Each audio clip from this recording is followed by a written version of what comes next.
नमस्कार, मैं हूं सुधीर चौधरी और इस वक्त मैं उत्तर प्रदेश की राजधानी लखनऊ में हूं और वहां पर मैं हूं उत्तर प्रदेश के मुख्यमंत्री अखिलेश यादव के घर पर। यह वो जगह है जहां हर पार्टी आना चाहती है। उत्तर प्रदेश में जितना भी इस वक्त राजनीतिक संघर्ष चल रहा है वो इसलिए है क्योंकि हर पार्टी चाहती है कि वो इस जगह पर आ जाए, यहाँ पर काबिज हो। उत्तर प्रदेश की आबादी पाकिस्तान की आबादी से ज़्यादा है। उत्तर प्रदेश राजनीति के तौर पर सबसे सेंसिटिव राज्य माना जाता है। उत्तर प्रदेश में 80 लोकसभा सीट हैं। देश के प्रधानमंत्री मोदी उत्तर प्रदेश से चुनाव लड़ते हैं।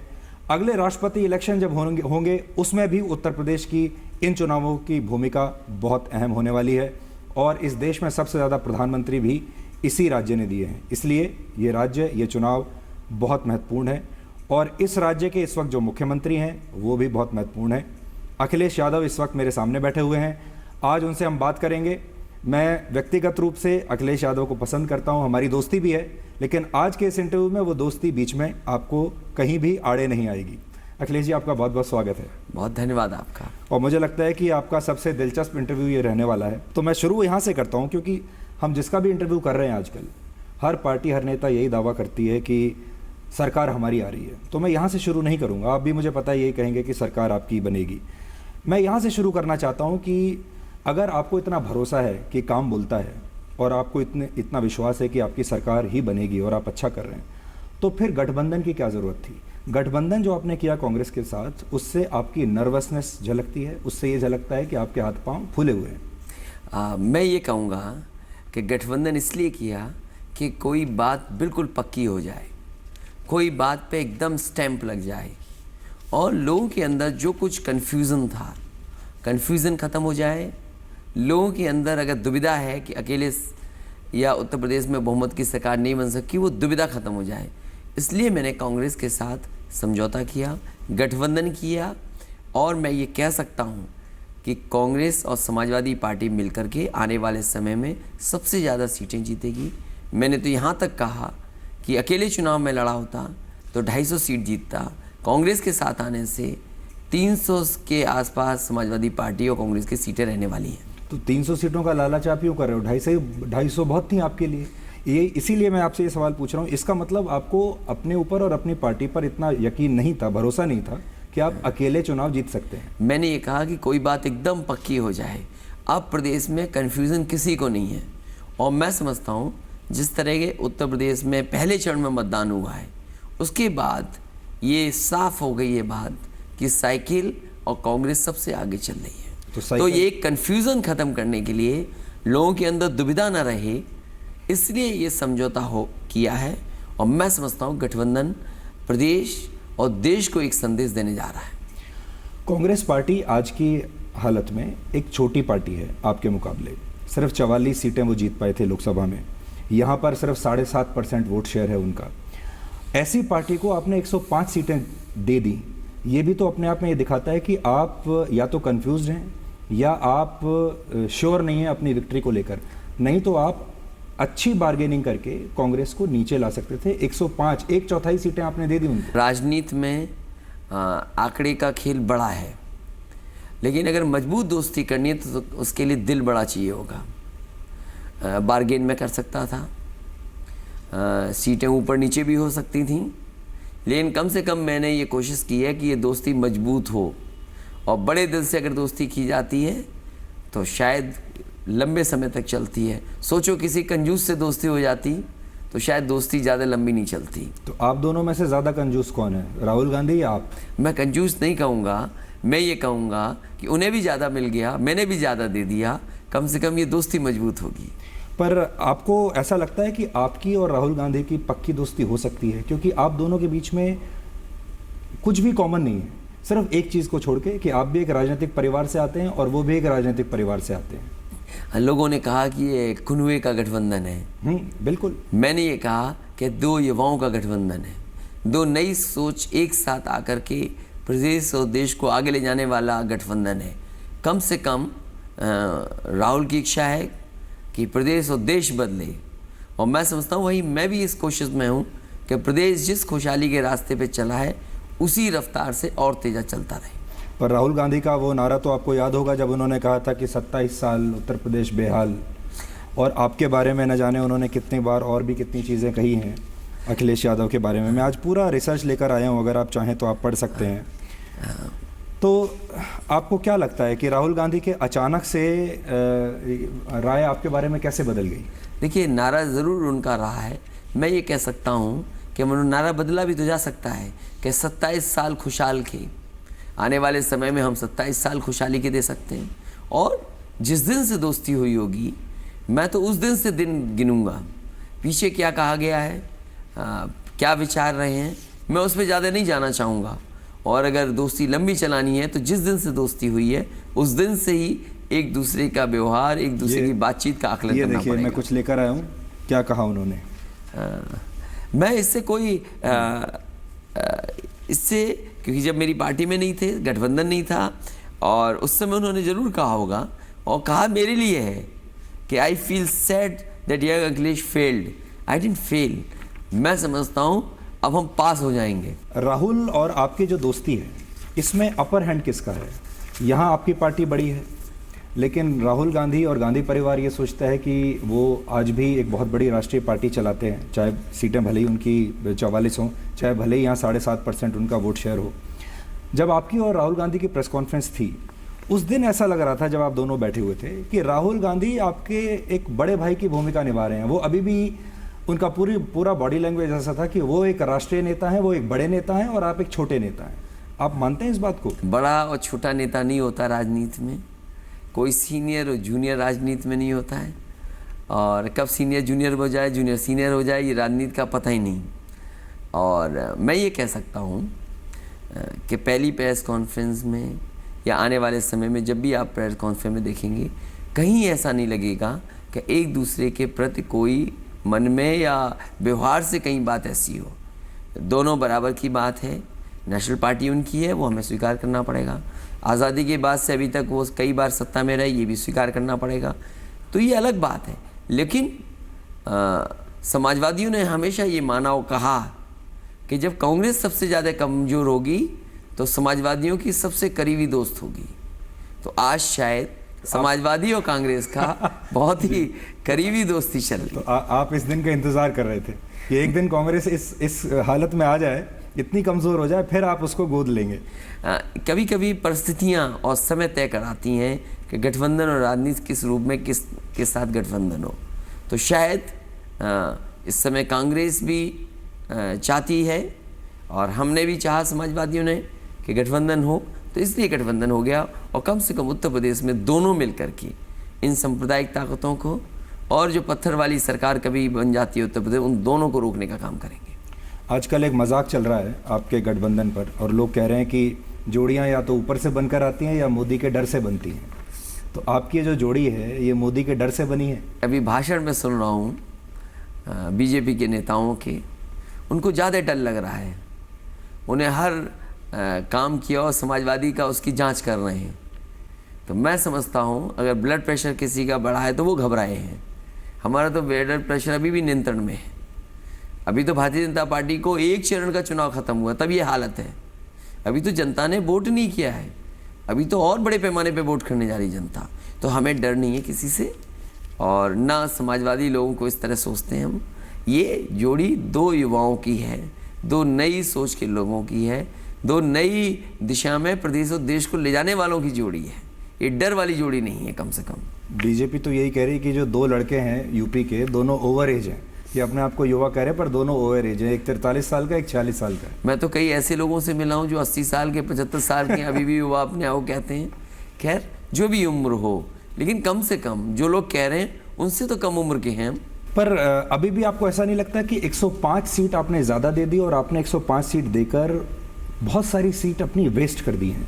अगर आप उनको लड़ते या आप और किसी को सपोर्ट करा के वहाँ से लड़ते तो शायद आपके चांस अच्छे हो सकते थे।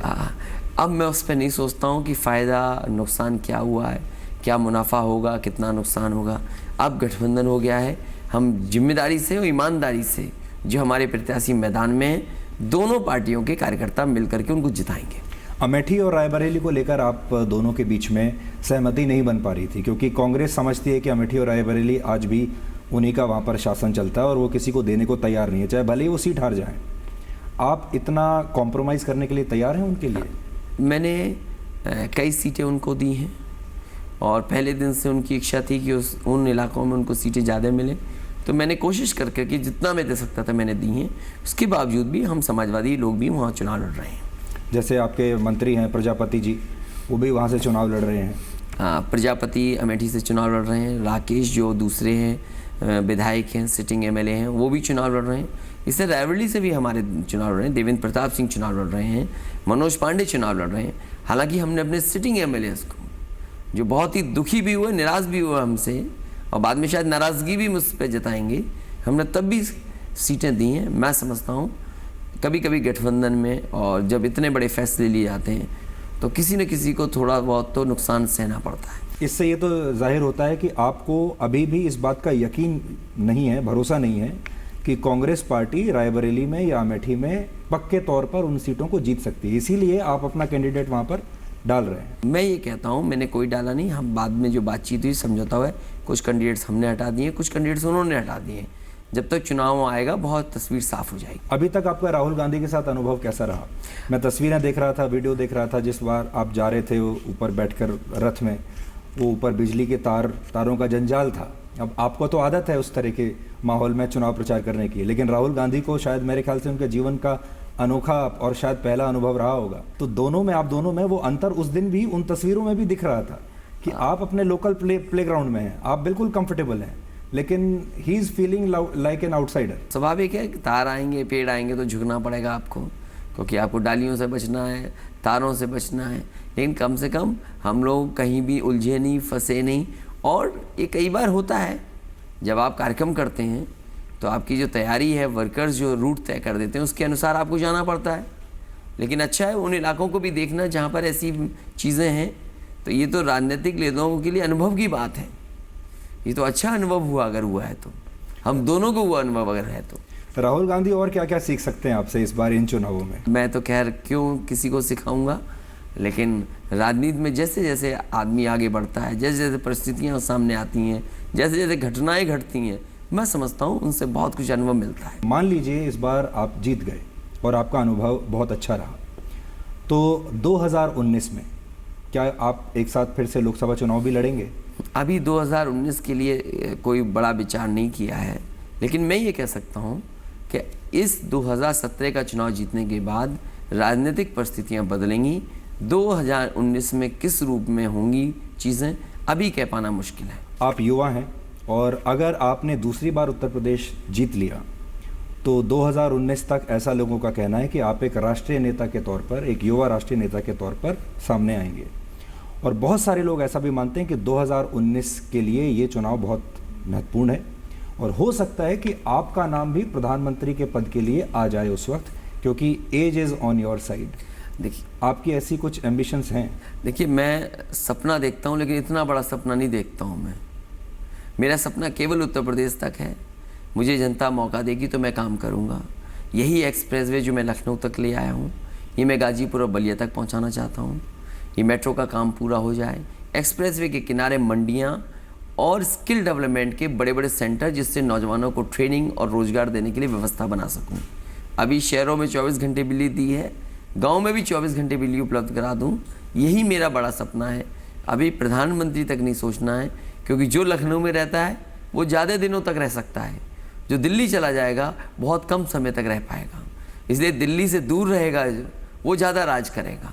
तो मेरा ये मानना है कि मैं जितने दिन उत्तर प्रदेश में रहूँगा शायद मैं राजनीति में अच्छा कर पाऊँगा। तो इसका एक मतलब ये भी है कि राहुल गांधी को आपसे कोई असुरक्षा की भावना नहीं होनी चाहिए, और ऐसी अगर कभी नौबत आ गई तो आप राहुल गांधी के प्रधानमंत्री बनने में रोड़ा नहीं अटकाएंगे, आप बीच में नहीं आएंगे, आप यहाँ खुश रहेंगे लखनऊ में। मैंने आपसे कहा कि मेरा कोई सपना बड़ा नहीं है, और कम से कम मैं ये मानता हूँ जो दिल्ली से दूर रहता है वो ज़्यादा दिन रहता है, ज़्यादा खुश रहता है।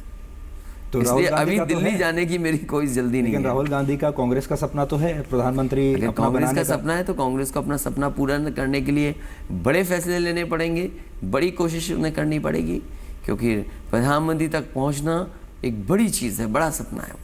मैंने इसलिए भी आपसे कहा कि नेताजी एक बार करीब करीब वहाँ पहुँच गए थे, मुलायम सिंह जी, और कुछ लोगों ने उन्हें प्रधानमंत्री नहीं बनने दिया। हो सकता है नेताजी नहीं बन पाए तो नेताजी का पुत्र बन जाए। अभी नेताजी हैं, और मैं समझता हूँ इस चुनाव के बाद सबसे ज़्यादा सम्मान किसी का बढ़ने जा रहा है तो वो नेताजी का। और राजनीतिक घटनाक्रम में, परिस्थितियों में अगर कुछ सम्मान देने का भी मौका मिलेगा तो नेताजी को पहले सम्मान देंगे। तो मेरी जिम्मेदारी ये है, अभी हाल फिलहाल 20-22 दिन का चुनाव बचा है, इसमें कैसे भी समाजवादी पार्टी सरकार बनाने के कामयाब हो जाए, सबसे ज़्यादा सीटें जीत जाए, जिससे बहुमत की सरकार बन जाए उत्तर प्रदेश में। उसके बाद क्या राजनीति किस रूप में फैसले लिए जाएंगे, मैं समझता हूँ उस पर निर्भर करेगा। इस चुनाव में आप अपना मेन जो आपका जो कॉम्पिटिटर है किसको मानते हैं? आप बीएसपी को मानते हैं कि बीजेपी को मानते हैं? मैं ये कह सकता हूँ समाजवादी पार्टी आगे है, आगे चल रही है। हम साइकिल चलाने वाले लोग हैं, बहुत जल्दी पीछे मुड़ के नहीं देखते हैं, इसलिए अपना हैंडल संभाले हुए ज़्यादा रफ्तार से जा रहे हैं। नंबर 2 पे कौन है, नंबर 3 पे क्या है, इस पे हम विचार नहीं कर रहे। अब इस पे नंबर 2 पे कौन है, नंबर 3 पे ही मैं सोच ही नहीं सकता कौन है। अब मैं अगले मुद्दे पर आता हूँ। नेताजी को कांग्रेस पार्टी के साथ गठबंधन बिल्कुल पसंद नहीं था, और फिर भी आपने ये गठबंधन किया, तो नेताजी को बुरा तो लगा होगा? मैंने नेताजी की जानकारी में लाने का काम किया, और क्योंकि ये गठबंधन होना ज़रूरी था, इसलिए मैंने फैसला लिया कि किसी के अंदर कोई कन्फ्यूज़न ना बचे, देश में सांप्रदायिकता के खिलाफ एक विकास को आगे ले जाने वाली सरकार और गठबंधन काम करे। इसलिए मैं समझता हूँ नेताजी भी सहमत है। लेकिन नेताजी ने अभी तक आपके लिए कोई प्रचार नहीं किया, जबकि अगर सहमत होते तो आपके लिए चुनाव प्रचार करते, आपके लिए आते, आपके लिए वोट मांगते। मैं समझता हूँ जिन भी प्रत्याशियों के लिए नेताजी जा रहे हैं वो सभी समाजवादी पार्टी के प्रत्याशी हैं। लेकिन खुलकर तो नेताजी नहीं जा रहे हैं, वो सिर्फ शिवपाल जी को सपोर्ट कर रहे हैं अभी तक। वो जसवंत नगर भी गए, भरतना भी गए, लखनऊ भी गए। तो मैं समझता हूँ अभी आने वाले समय में अमेठी भी जा रहे हैं। तो मैं समझता हूँ तमाम जो प्रत्याशियों के जा रहे हैं वो सभी समाजवादी पार्टी के प्रत्याशी हैं। वो ये भी कह रहे हैं कि सरकार बने।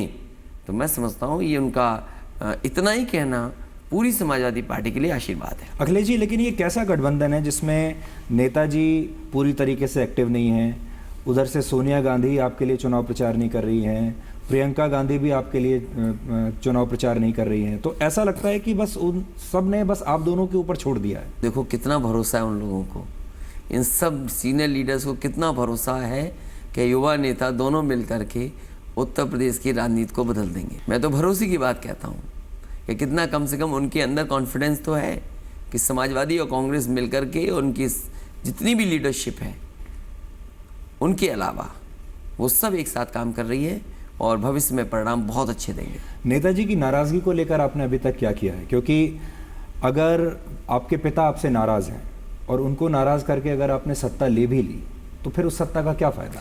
अभी उसमें बहुत वक्त है, लेकिन मैं और कोई भी पार्टी का सदस्य नहीं चाहता कि नेताजी नाराज़ रहें। पर वो तो हैं अभी। मैं समझता हूँ वो प्रचार कर रहे हैं, प्रत्याशी जितनों के यहाँ जा रहे हैं वो सरकार के पक्ष में ही बोल रहे हैं। अच्छा अखिलेश जी, एक सवाल मैं आपसे अभी भी पूछना चाहता हूँ, हालांकि उसको काफ़ी वक्त हो गया, लेकिन जब भी मैं बाहर जाता हूँ लोग ये उस वक्त भी ये सवाल बहुत चलता था। लोग आपके परिवार में जो आपसी कलह चल रही थी तो बहुत सारे लोग तो ये कहते थे कि ठीक है झगड़ा हो रहा है, बहुत सारे लोग ये भी कहते थे कि असल में ये एक प्लान है, नेताजी चाहते हैं कि अपने बेटे को वो एकदम सेट कर दें, अखिलेश यादव को अनडिस्प्यूटेड लीडर बना दें, और समाजवादी पार्टी असल में जो साइकिल सिंबल है ये आप ही को मिल जाए, वो दिल से यही चाहते थे और इसीलिए सारा किया गया।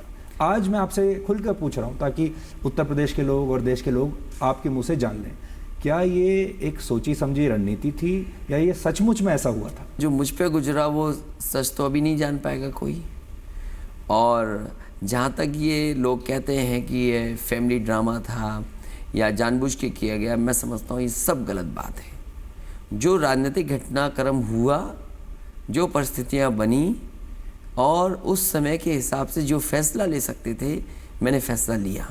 हालांकि उस फैसले से लोग नाराज़ भी हो सकते हैं, लेकिन पार्टी के तमाम लोग, तमाम समर्थक उस फैसले को सही मान रहे हैं।